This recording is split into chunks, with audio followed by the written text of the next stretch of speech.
Hello dear children, welcome back to video classes.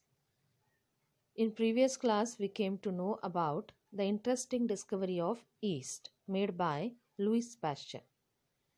There are many more experiments, inventions and discoveries to be studied in this lesson.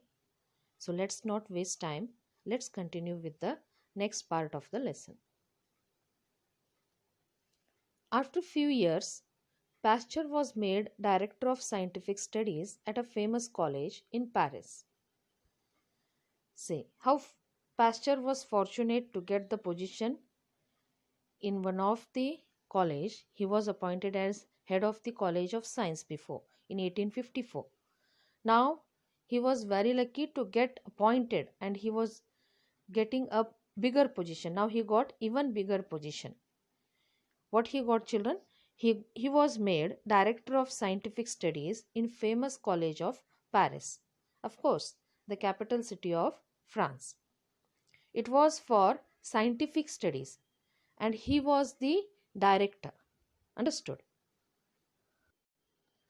He was still thinking about decay and yeast and germs, and one of the problems that he was trying to answer was this: do germs form from other germs or do they just come of themselves?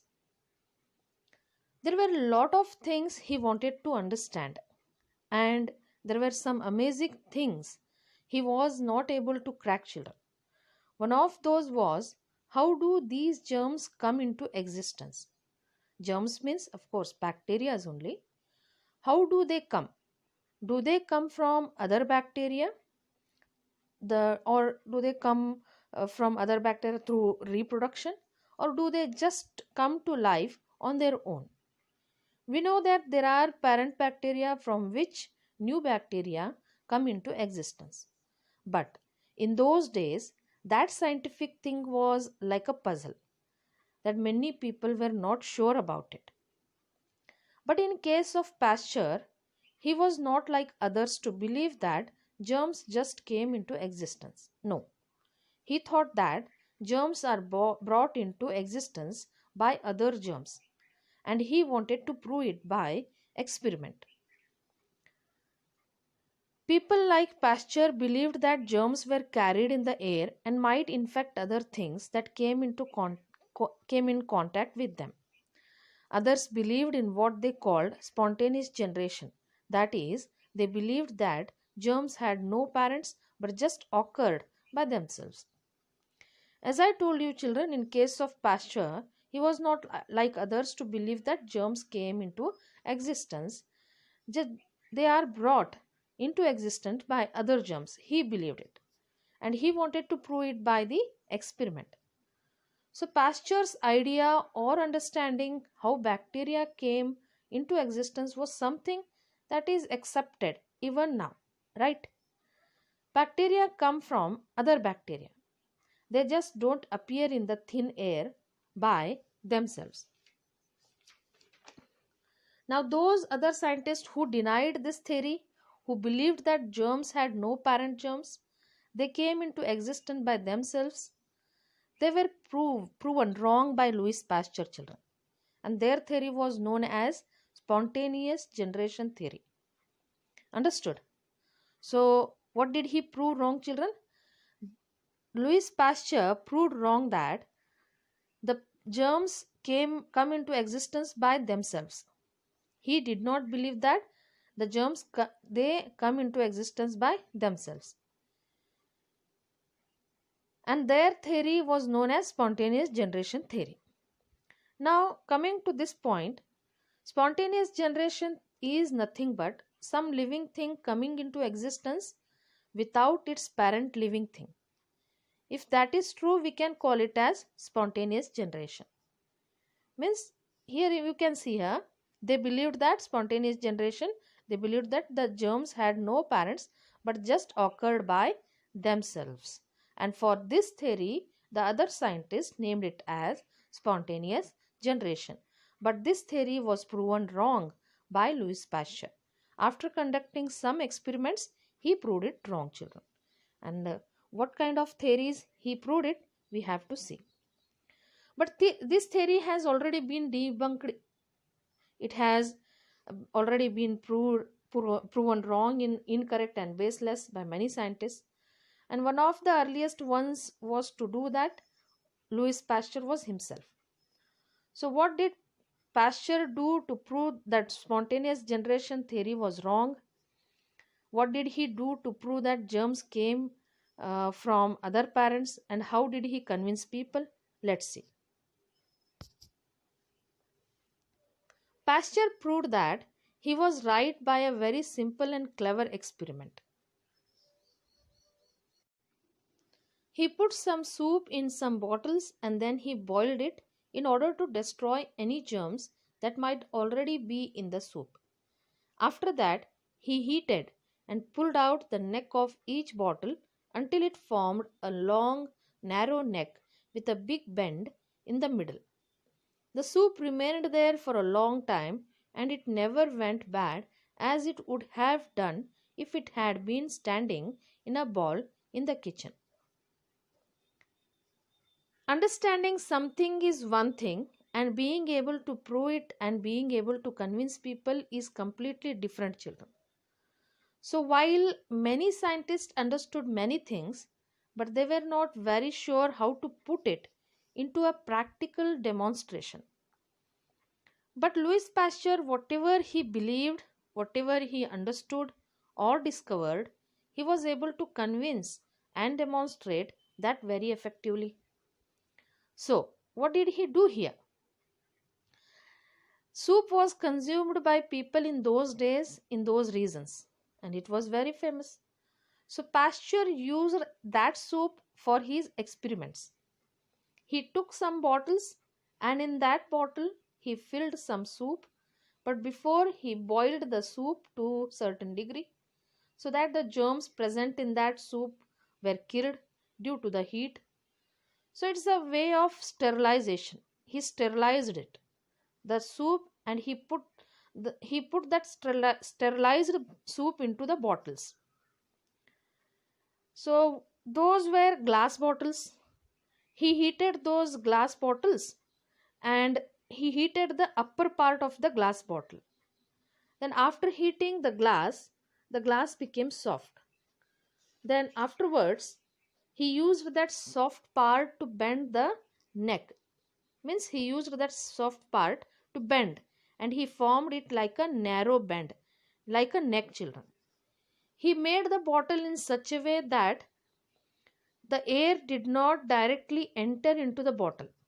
There was a bend created like neck, just like S shape in the neck, and the soup was inside.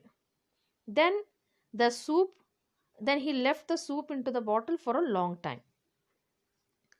The soup remained there for a long time and it never went bad as it would have done if it had been standing in a bowl in the kitchen. So the soup remained in the bottle undecayed. It would have decayed if he had left the soup in open bowl in the kitchen. So why was the soup still fresh, children? Why hadn't it gone bad? See, that said Pasteur is because there are no parent germs in the soup and they cannot reach it because of the bend in the long tube. So he took one of the bottles and spilled a little of the soup down the tube so that it settled in the bend. This soup went bad. We often speak of dust traps. Well, this bend in the tube was just a dust trap. Because the dust which as we now know may carry germs with it, could get as far as the bend but no farther, and it settled there and infected the soup. See, the soup did not go bad. It hadn't gone bad. Pasteur said that it had already sterilized and I had already sterilized and I had already killed the germs present in the soup. Now the new germs did not enter into it because of the bend I have created in the bottle. Means the bend which was created in the bottle, because of that bend, the germs settled down in the bend. They did not enter into the soup. Now, if spontaneous generation theory was proved, the germs would have come into existence without any contact of the other germs. So what does this experiment show? This experiment shows that germs cannot occur by themselves. They have to be reproduced, or they have to be brought from other medium. Here, for example, it is dust. The dust may bring bacteria. The bacteria enters the soup and it becomes contaminated. He continued, the Pasteur, he explained that he continued with the experiment. What did he do, children? He tilted the bottle. Then after tilting the bottle, the soup came over and it went down in the neck of the bottle where the bend was there. The soup came and it settled down there. So what happens? There is already dust present in the bend carried by the air. That bend has bacteria in it. So when the soup came in touch with the bacteria and the dust present in it, it went bad very soon. So this proves that the soup which not came into contact with bacteria remained fresh, but whereas the soup which came into contact with dust gone bad. With this very simple experiment, Louis Pasteur once for all settled the theory of spontaneous generation, calling it wrong, children. So this is what about the experiment of Louis Pasteur we studied. What we studied about Louis Pasteur today? We studied that spontaneous generation theory was proven wrong. And how did he prove it wrong? By conducting an experiment. And what kind of experiment he conducted? He took 2 bottles and he put soup in it, and he just heated the bottles. He formed a neck. He just pulled out the neck of the bottles by heating the soft part of the bottle, so that a narrow band is created. Then later he left the soup in the bottles for some times, but the soup remained fresh because the dust did not enter into the soup. It settled down into the bend. But whereas later he tilted the other bottle, the soup, it came and it came into contact with the dust particle and settled down in the bend. That soup went wrong. It went bad, children. It decayed. This is what today we can see here. How the bottle, I told you it was S shape formed. This is the shape of the bottle, how he did. This is the spontaneous generation, children. He heated it, then it remained for many days, for long time in a bottle, and no germs entered in it. Here in the bend only the dust particle remained settled. Then here the curved neck was removed. Later the germs entered. The soup gone bad. That's all for today, children. We will continue tomorrow. To understand this spontaneous generation, there is a video. I request you to watch that video. We will meet again in the next session. Thank you. Long ago, it was believed that living creatures originate spontaneously from the non-living matter. Although there was no scientific theory supporting spontaneous generation, people have developed this concept by their routine observations that occur around them. Aristotle was the first one to record his observations on spontaneous generation. He described about the formation of maggots from decaying meat and sudden appearance of rats from stored grains, etc.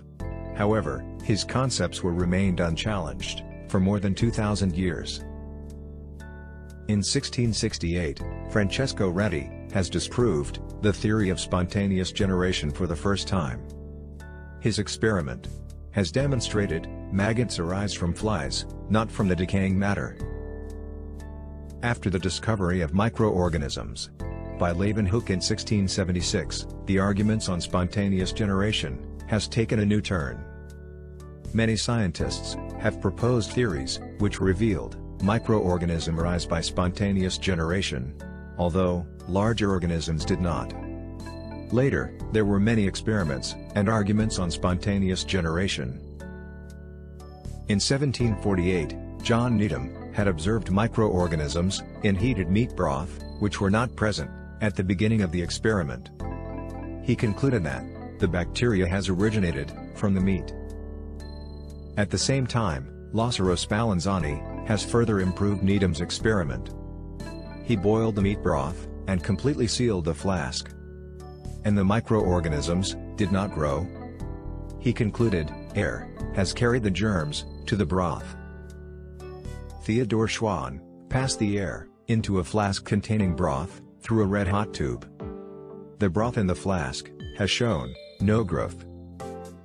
Simultaneously, in 1850, George Frederick Schroeder and Theodor von Dusch have allowed air into the flask by passing the air through a sterile cotton plug. No growth was observed. They said the microorganisms from external environment were trapped by the cotton fibers. The usage of cotton plugs to avoid microbial contamination exists even today. Later, in 1861, Louis Pasteur has completely disproved the spontaneous generation concept by his swan neck experiment. Let us go through these experiments.